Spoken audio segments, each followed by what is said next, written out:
నమస్తే, welcome to YoYo TV. NEET పరీక్షల మీద కూడా రకరకాలైనటువంటి వార్తలు, దాని గురించి పెద్ద ఇష్యూ నడుస్తూ ఉంది. చలసాని గారిని అడిగి అనేక విషయాలు తెలుసుకుందాం. సార్ చలసాని గారు నమస్కారం. నమస్కారం, అందరికీ నమస్కారం. శ్రీనివాస్ గారు, ఏంటి అసలు దీని మీద ఏం విశ్లేషణ చేద్దాం అనుకుంటున్నారు? ఇది ఆంధ్ర ప్రభుత్వం విషయం తీసుకుంటే భారత రాజ్యాంగం కొన్ని హక్కులు ఇచ్చింది రాష్ట్రాల కేంద్రాలకి. State list, central list, concurrent list అని ఉంటాయి. అందువలన స్టేట్ లిస్టులో విద్య కానీ, ల్యాండ్ కానీ, అలాగే ఒకప్పుడు జిఎస్టీ కానీ, ఇవన్నీ స్టేట్ లిస్టు, అటవీ కానీ, మిగతా చట్టాలని ఇవన్నీ, వైద్యం కూడా స్టేట్ లిస్టులో వస్తుందండి. అదే దాని మిగతాది. అందుకని సెంట్రల్ యూనివర్సిటీ ఎక్కడ పెట్టాలని కాన్స్టిట్యూషన్ అమెండ్మెంట్ చేయాలి ఆ ప్రాంతంలో పెట్టాలంటే.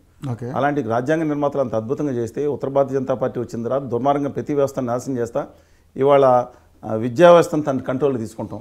అలాగే జిఎస్టీ రాష్ట్రాల హక్కులను అరించేసి సింగిల్ నేషన్ అని చెప్పి అందరూ ఏం చేయాలి ఈ విధంగా వెళ్ళిపోవటం పెడతా ఉంది. ఏదో అనుకూలతలు 4 ఉంటే ప్రతికూలతలు 6 ఉన్నాయి. ఇవాళ ఆ జనాలు తెలియకుండా మాయ చేసి వాట్సాప్ యూనివర్సిటీల ద్వారా కొట్టి పెడుతున్నారు.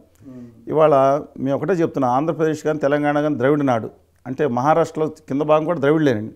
గుజరాత్లో సారీ మన ఒరిస్సాలో కానీ బస్తర్ కానీ ఇవన్నీ కూడా ఈ ప్రాంతాలకు ఎన్నైనా అన్యాయం జరుగుతుంది. ఇక్కడ అభ్యుదయవాదం, పురోగతివాదం ఉందని చెప్పి బాబాసాహెబ్ ఏనాడు చెప్పాడండి. అలాంటిది వాళ్ళ మెడికల్ ఎడ్యుకేషన్లో కూడా చాలా అద్భుతంగా ముందు ఉన్న ఈ ప్రాంతాలని వాళ్ళ మీద కన్నుపడిన తర్వాత నీట్ ఎగ్జామ్ పెట్టి జాతీయ స్థాయిలో 18 కోట ఇవ్వండి మేము చేస్తామని చెప్పి చేస్తూ ఉన్నారు. దీంట్లో ఎలాంటి పరిస్థితికి వెళ్ళిపోయిందంటే నీట్ ఎగ్జామ్స్లో ఇంతకుముందే ఎలాంటి వద్దు అని చెప్పి తమిళనాడులో ఆఖరి నేను రద్దు చేస్తాం, మేము అమలు చేయని చెప్పి బిల్లు పెట్టి అసెంబ్లీ పెట్టి అనేక మంది ఆత్మత్యాగం విద్యార్థినిలు చనిపోయారండి. నీట్ ఎగ్జామ్ వద్దు, మా ప్రాంతానికి అన్యాయం జరుగుతుందని విద్యార్థిని అందరూ ఉద్యమం చేశారు. మనం పట్టించుకోం కదా. ఎప్పుడు ఆ కేసీఆర్ గారేమో రేవంత్ రెడ్డి గారు అక్కడ, ఈయనేమో బండి సంజయ్ గారేమో ఉరేస్తారని ఈయన, అక్కడేమో శాడిస్ట్ అని, సైకో అని 4 పెళ్ళలు. ఇదే కదా గొడవ. తెలుగు జాతికి జరుగుతున్న అన్యాయాన్ని కంటే వీళ్ళని తిట్టుకుంటాలో ఉత్తర భారతీయ జనతా పార్టీ పైన చూసి ఆడిస్తూ ఉంటుంది. ఈయన లేపి వీళ్ళని తగ్గించి ఆయన జైల్లో పెట్టి ఈయన బయట తీసుకొచ్చి, ఈయన జైల్లో పెట్టి చాలా లోపల తీసుకొచ్చి ఏ మనిషి ఎలా అవుతున్నాడు? తెలుగు జాతి ఆత్మగౌరవాన్ని మట్టిలో కలిపేటట్టు వ్యవహరిస్తున్నారు కొంతమంది అందరూ. ఇవాళ నీట్ ఎగ్జామ్ విషయంలో అందుకని ఖచ్చితంగా మొట్టమొదటి చెప్తున్నాను, నీట్ మనకు అవసరం లేదు, నీట్ పరీక్ష అవసరం లేదు. ఎవరికాళ్ళు సొంతంగా మనం ఎంసెట్ పెట్టుకున్నాం, ఇది ఉన్నాయి. అసలు ఆ నీట్కి ఇవ్వాల్సిన సీట్లు కూడా అవసరం లేదు నా ఉద్దేశం ప్రకారం. ఎందుకంటే ఇవాళ ఆ తెలంగాణ ప్రభుత్వం అప్రహితంగా ఎంతో ముందడుగు వేసిందండి.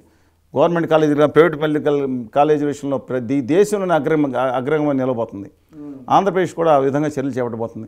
మనకు చిన్నప్పటి నుంచి కూడా తమిళనాడు, కర్ణాటకలో చాలా ముందు గ్రామంలో ఉండేవి వైద్య విద్యాశాఖలో, ఆ మహారాష్ట్రలో కూడా ఉన్నాయి. ఈ నేపథ్యంలో వాళ్ళు వచ్చారు. అందుకని నేను ఒకటే కోరుతున్నాను, దయచేసి నీటిని ఎన్టీఏ వాళ్ళు నిర్వహించే దీన్ని ఖచ్చితంగా రద్దు చేయాలి. ఇంకా భయంకరమైన ప్రమాదం ముందుకు రాబోతుందండి. ఎందుకంటే ఉత్తరాదినంట, రాష్ట్రాల్లో అంట వైద్య విద్యనంటే హిందీలో బోధిస్తారంట ఎంబీబీఎస్ని. అంటే ఏం చేస్తారు, అక్కడ సీట్లలో ఉండి హిందీలో బోధిస్తూ ఉంటారు. అప్పుడు మనకు సీట్ వచ్చిందని ర్యాంకు, అక్కడికి వెళ్తే సీటు రావు. మన హిందీలో చదవలేం కదా. చదువుకోండి అంటారు. ఏం చదువుతాం? ఆ లిపి కూడా లేని భాష, అది అద్దెకి తెచ్చుకున్న భాష. హిందీకి లిపే లేదండి, స్క్రిప్ట్ రాసుకోవడానికి. దేవనాగరి నుంచి అద్దెకి తెచ్చుకుని నిన్న కాక మనం పుట్టింది. 6 దేశాలకు లిపి ఇచ్చింది మన తెలుగు లిపి, బట్టిప్రో లిపి. 6 దేశాలకు అనేక భాషలకు లిపి ఇచ్చింది ఒక లిపి. మనం గుర్తుంచుకోం. అందువలన ఖచ్చితంగా నేను చెప్తున్నానండి, అది చేస్తే మన దగ్గర ఇంగ్లీష్ మీడియం వాళ్ళు వస్తారు మన దగ్గరికి. అందువల్ల ఇది ఒకటి. రెండో విషయం, నిన్న జరిగిన విషయంలో మాత్రం ఆశ్చర్యకరంగా ఉంది. ఒకప్పుడు 720కి ఇద్దరికి 2022లో ఇద్దరికి వచ్చిందంట.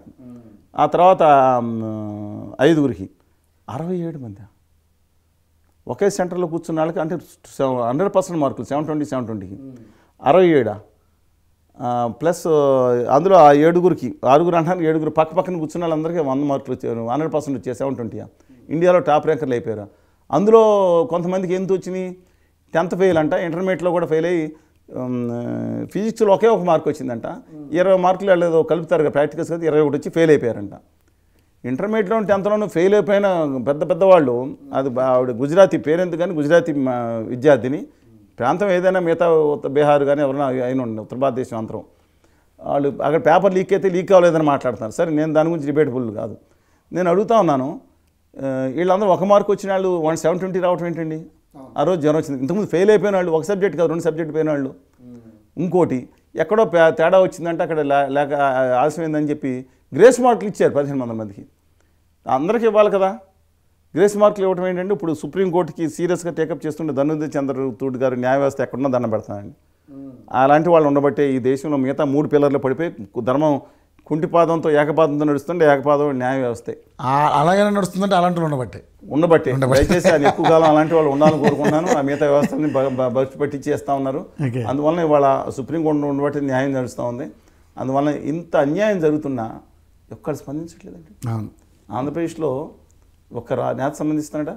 తెలంగాణలో గట్టిగా స్పందిస్తున్నారు. సమస్యను స్టడీ చేయాలి. తమిళనాడులో స్పందిస్తున్నారు. భాష మీద అవమానం జరుగుతూ స్పందిస్తారు. తమ ప్రాంతాలకు అన్యాయం జరుగుతూ స్పందిస్తారు. ఒకరినొకరు తిట్టుకుంటే వీళ్ళు కూర్చోబెట్టారండి.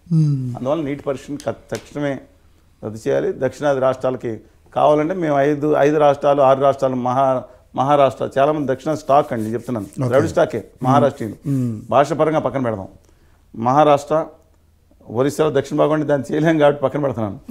మహారాష్ట్ర, ఆంధ్రప్రదేశ్, తెలంగాణ, తమిళనాడు, కర్ణాటక, కేరళ, పాండిచ్చేరి, అండమాన్ అండ్ లక్షద్వీపులు ఇది ఏదైతే ప్రాంతాలు ఉన్నాయో దీన్ని సెపరేట్గా మనం టెస్ట్ పెట్టుకుంటే మంచిదని నా ఉద్దేశం అండి. ఈ ప్రాంత హక్కులు ఆత్మగౌరవం కూడా నిలబడతాయి. మన ప్రాంత విద్యార్థులకి న్యాయం జరుగుతుంది. చాలామంది అనుకుంటున్నారు మన పిల్లలు ఎంబీబీఎస్ చదవట్లేదు కదా అని కొంతమంది చదివి ముందుకెళ్ళిపోయారు కదా అని ఒకళ్ళు ఇప్పుడే రాదు కదా. దయచేసి ఇది సమస్య, ఇది వదిలిపెడితే మొత్తం వాళ్ళ ఎంత బాధపడుతున్నారండి వాళ్ళు ఎంబీబీఎస్ కోసం. ఎంత మన ప్రాణాలు నిలబెట్టే డాక్టర్ల విద్య అండి అది. మన ప్రాణాలు నిలబెట్టే అకౌంటెంట్, చార్టెడ్ అకౌంటెంట్, డాక్టర్ల విద్య అండి. వాళ్ళని మన డాక్టర్లు అంటే దైవ స్వరూపులుగా చూసుకునే విద్య. దయచేసి దాని మీద గమనం చెప్పి కోరుతా ఉన్నాను. నమస్కారం. థ్యాంక్ యూ అండి. Thank you so much sir.